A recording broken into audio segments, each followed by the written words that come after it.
We had about 130 people, the first one, about 4 weeks ago. And then 2 weeks ago, we did another one. We've been averaging, taking people based on ages and types of backgrounds. The team that you see here is stellar. Beth Sid is fantastic. Sharon Sid is unbelievable. Esther Rand, one of the best. Joseph Zimol, who owns the Yellow Door, is behind the scenes doing he took care of the food, he took a lot of the stuff, he made sure that we have the location. Stephen there's a big wedding tonight in Deal, so we have 4 members of the team that couldn't make it. But I just want to tell you that there is a deficiency or chisaron of people meeting organically as we're getting up there, as age ticks, and as a result, there's been a request from us to try to do something about it. Please understand that we're all volunteers. The mission is very simple, to try to create as many Jewish homes as we can and to try to facilitate that. So I had another one of my very important team members isn't here tonight because of the Simcha, Adele Ajmi, a very dear colleague of mine. So we had a discussion, what should be our next event? This is talking about tonight. And she suggested, let's do one specifically for the Sephardic community, which is geared towards the religious crowd. Because we had one Sephardic about a month ago. It was called Sephardic and open to Sephardic, but we didn't really cap it in terms of religiosity. And so there were people who came that are religious and wanted to be more in that kind of an environment. And we understood that. And I'm from that world as well, so I get it. And so what we did tonight is, if you saw from the flyer, I made specific descriptors of what we were looking for in that situation. Baruch Hashem, for the most part, people are complying with that.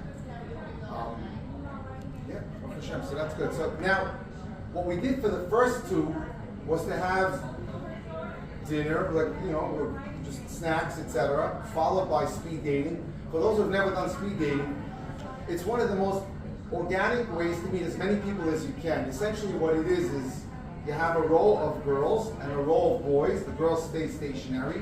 And the boys, every 4 minutes, we have a clock and it moves. This way you have an opportunity to meet as many people as you can in one night. And that's very helpful.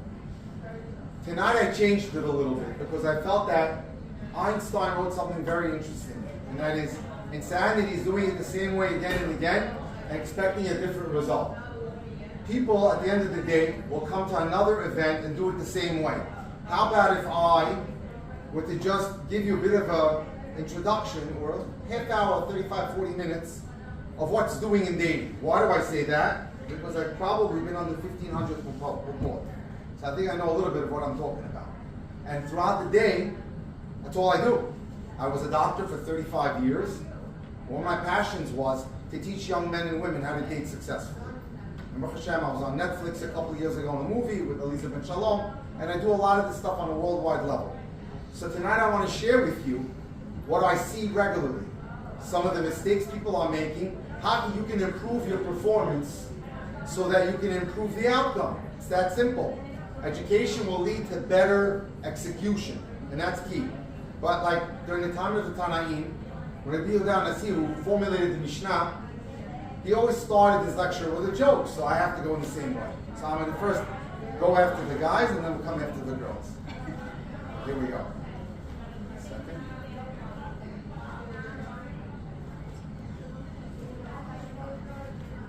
Her nose is too long, her lips are too wide.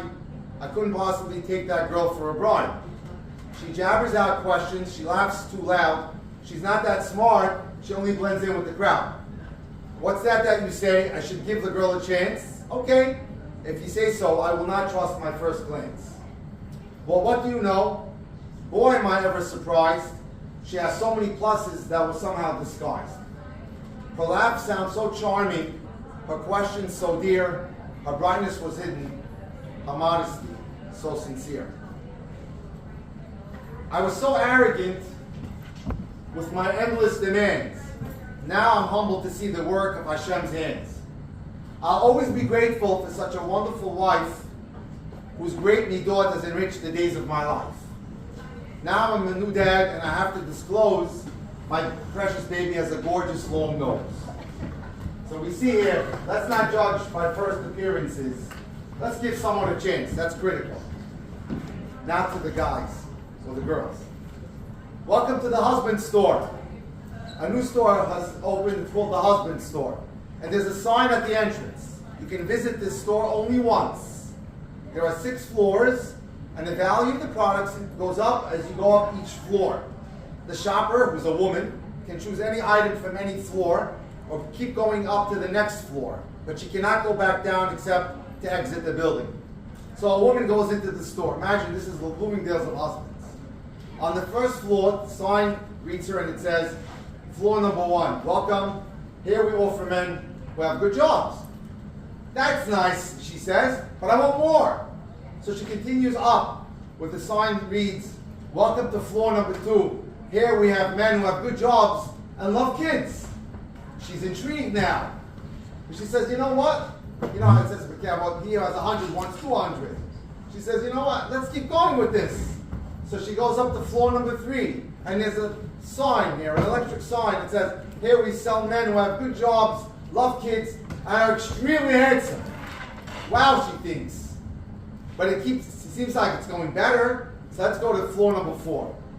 Here we have men who have good jobs, love kids, are extremely good looking, and help equally with the housework. Well, she says to herself, it can't get better than this, or maybe it could. You know how the Yitzhak pokes at you? She goes up to floor number 5. And there's a sign that says, here we have men who have good jobs, love kids, are extremely handsome, help equally with the housework, and have great sense of humor. Having found what she's looking for, she's tempted. She says, okay, I'll take one of these guys. But something propels her to the 6th floor, where the sign reads, my dear lady, welcome to floor number 6. Your visit of 42 million to this floor. There are no men on this floor.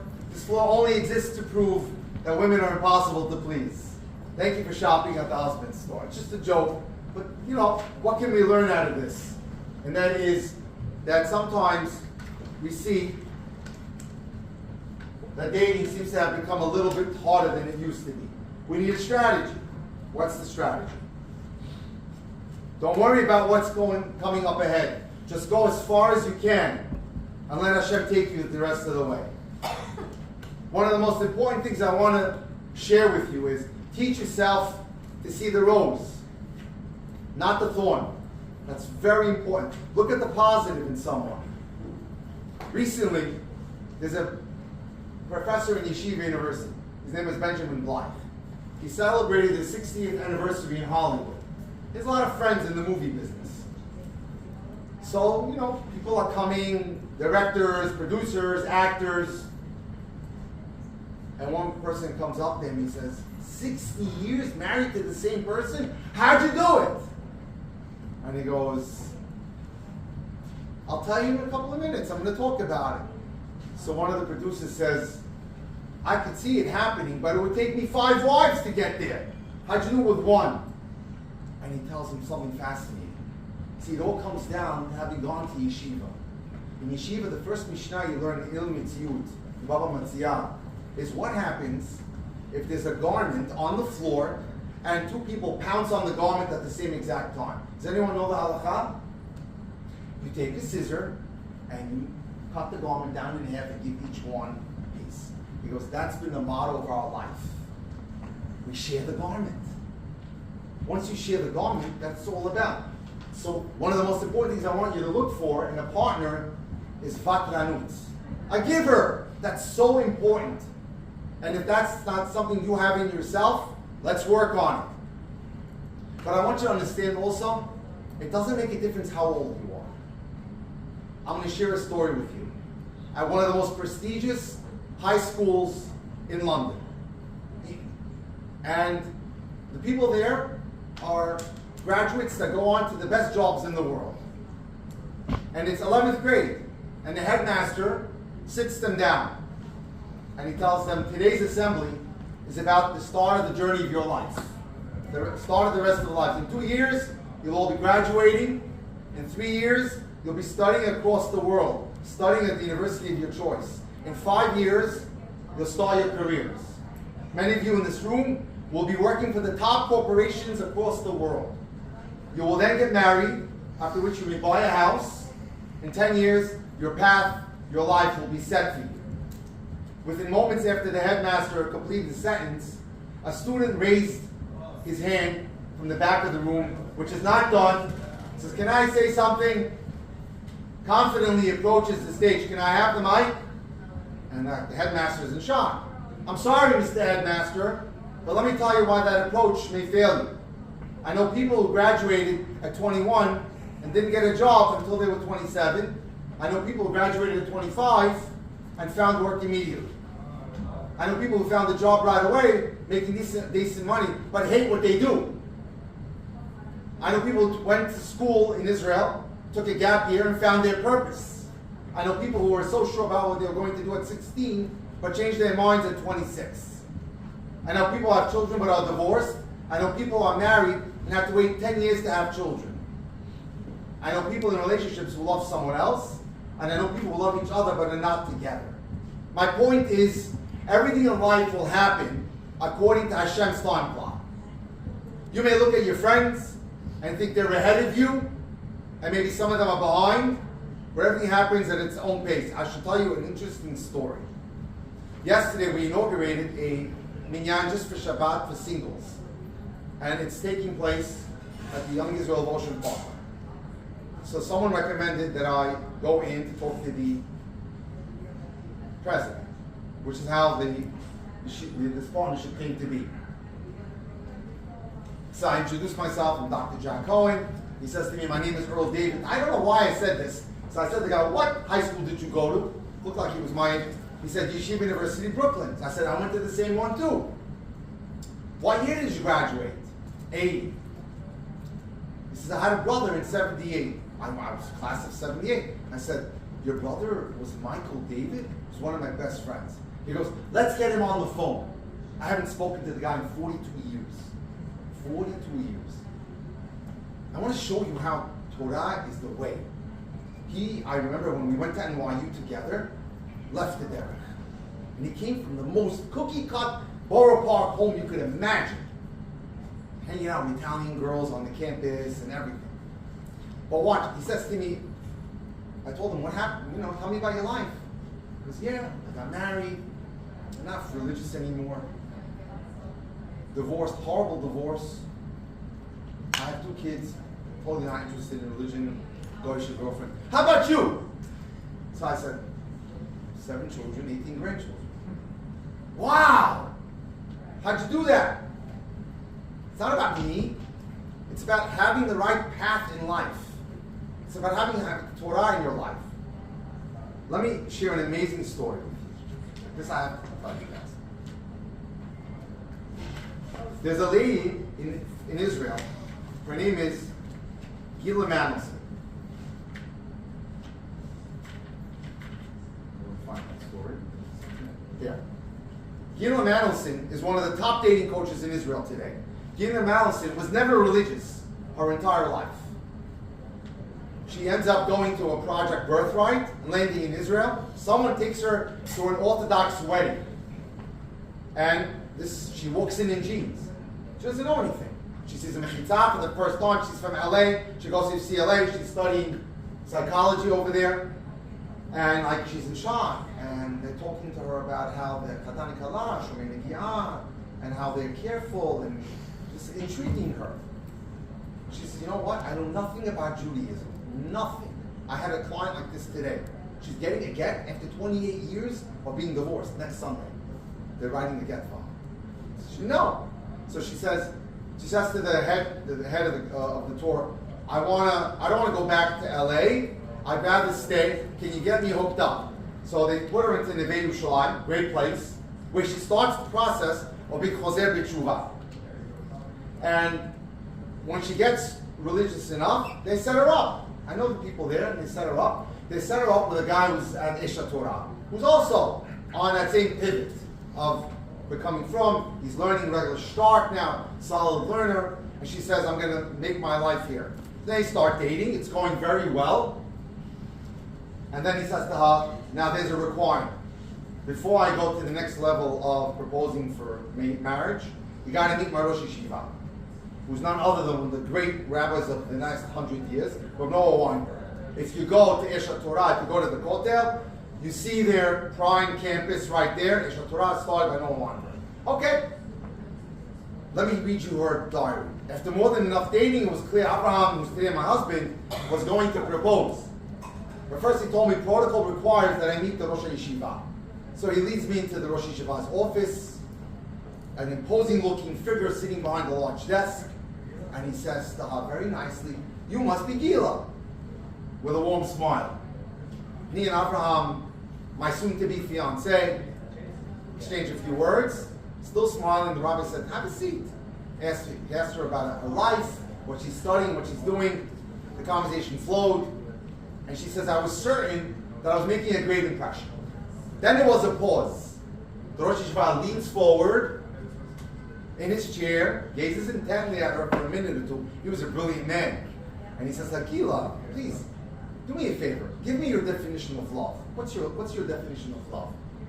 She says, "I wasn't prepared for that kind of question. But I was doing so well so far, I figured I could win her." She says, "Rabbi," she began confidently, "love is the feeling you have when you feel like you have that feeling." She didn't know where to hide. She says, "I can't believe it. I'm about to get engaged. I can't even define what love is." And I said to myself, it can't be about a feeling. I'll read you what she says. Feelings is about physical attraction. While physical attraction is important and extremely essential, we don't want to dismiss that. It could also, if you base it only on that, it could lead you to a lousy human being, a grown-up baby, an abuser, or someone just totally wrong for you. Just scan the statistics of the amount of divorces that are coming out in the religious world, and you'll see it. I was recently on Headlines with David Lichtenstein, and the talk of the night is, can you explain to us, Dr. Cohen, what's with the rash of young divorces? This is what's going on. And even if it feels good, feelings are fickle. They're here today and gone tomorrow. So I decided, she says, to do my own research. What do I look for in a person? I want to share that with you. Is he or she caring? Is he or she loyal? Is he or she patient? Is he or she responsible? Is he or she honest? Is he or she willing to work things out? As my dear friend Meir Dick would say, there are 3 things to look for in a shidduch. Midot, midot, midot. That's what it comes down to. Very important. And that's critical.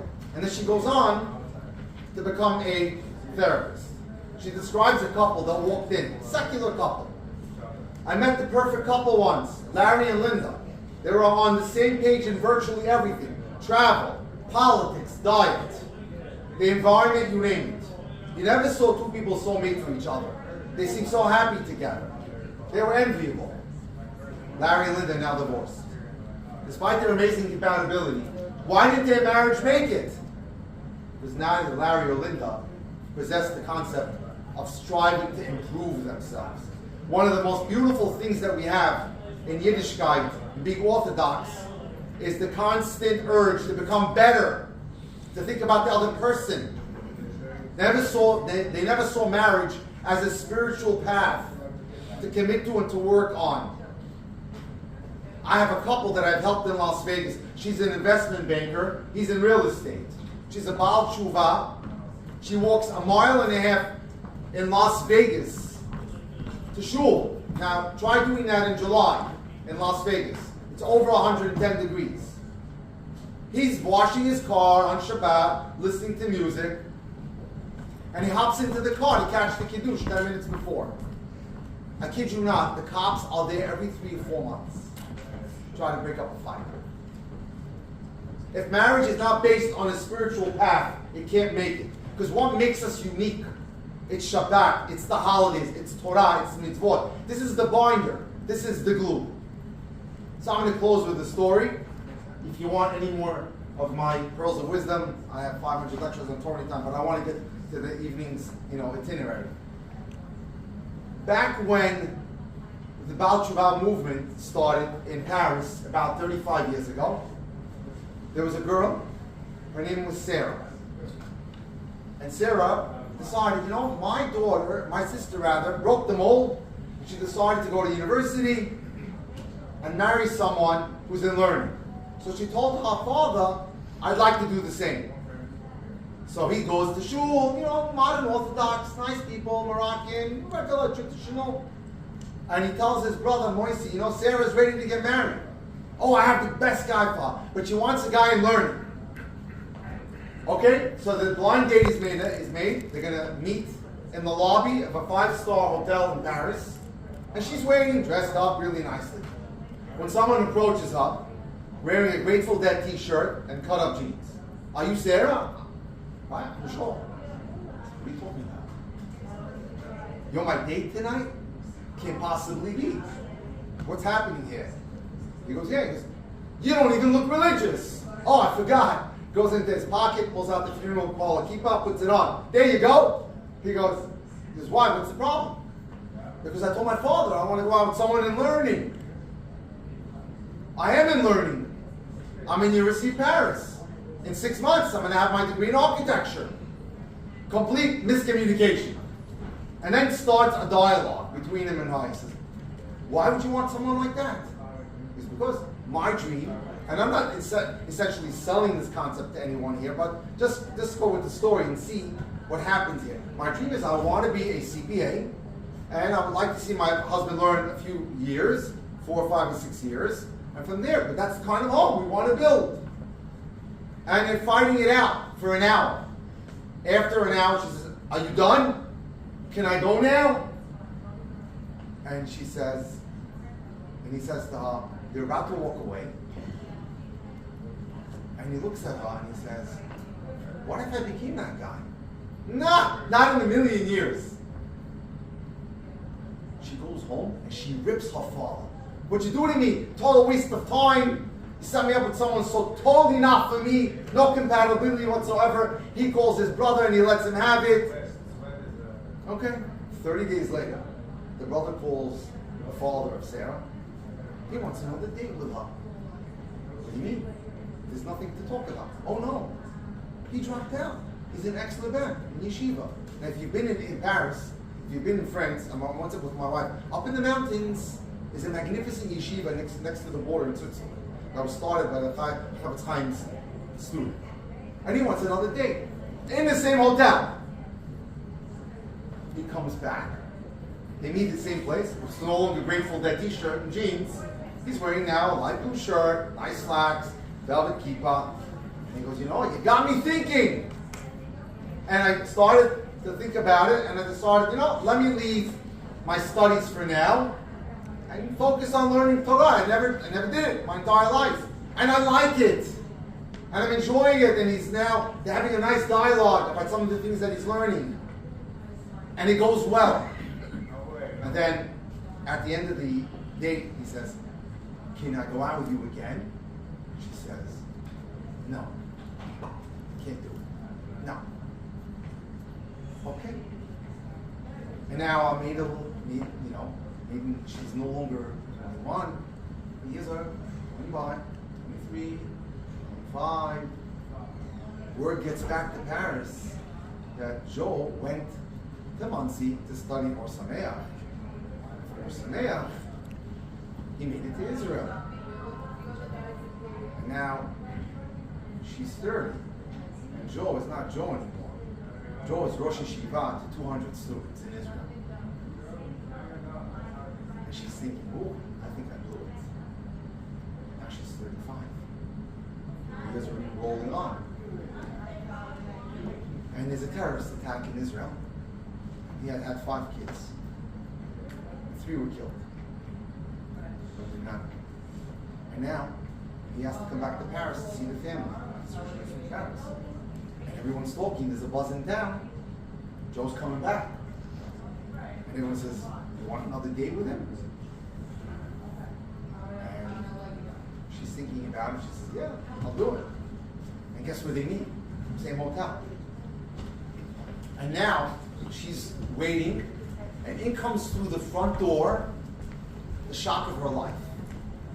A man dressed in a long bekasha with a Hamburg, a Rosh Yeshiva. And they're talking about life. And he says to her, my wife used to go to the kotel every day to daven for you. I would never be who I am because of you. You turned me to who I am. Why? He says, you had such compassion on me, and I didn't give you a second chance. They go out for about 5 dates. They get engaged. On the day of their wedding, he says, I have a gift to give you. I want you to put this inside our photo album. The first kid I ever wore. And they stuck it in the photo album. Ladies and gentlemen, there's a lot to learn from this story. To think and look a little more deeply into the individual. Ask some more targeted questions. I have a PDF, by the way, that I could share with anyone that I've put together of 100 solid questions for dating. I've sent it out 10,000 times. See me later. I'll give you my number. If you want, I'll announce it now. 305-206-1916, and I can give you, I'll send it to you on WhatsApp or email. The PDF of questions, ask me, I'll help you.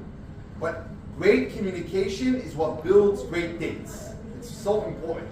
Asking good targeted questions, trying to get to know the person as much as you can.